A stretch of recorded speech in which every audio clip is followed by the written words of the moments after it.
Warga Jalan KH Ashari Kelurahan 5 Ulu Kecamatan Seberang Ulu 1 Palembang harus berjibaku memadamkan api yang meludeskan 4 rumah milik warga. Petugas kebakaran yang mendapatkan informasi kebakaran langsung mendatangi lokasi kejadian.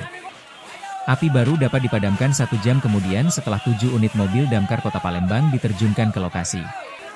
Tak ada korban jiwa dari peristiwa kebakaran tersebut, hanya saja 1 bocah nyaris terbakar dan berhasil diselamatkan.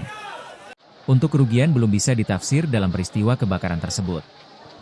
Untuk asal api masih dalam penyelidikan pihak kepolisian Polrestabes Palembang. Aku tak tahu. Tadi kan aku meca, kayak anak aku tapati sana sekolah. Kapan terkabar aku balik sini, tahu-tahu tak ada asap besar api langsung. Berapa rumah yang terbakar ini, Pak? 2 rumah lah. Sini tempat kita Ciko, tempat tadi rumah sini Ciko, sudah itulah. Ada korban ya, Pak?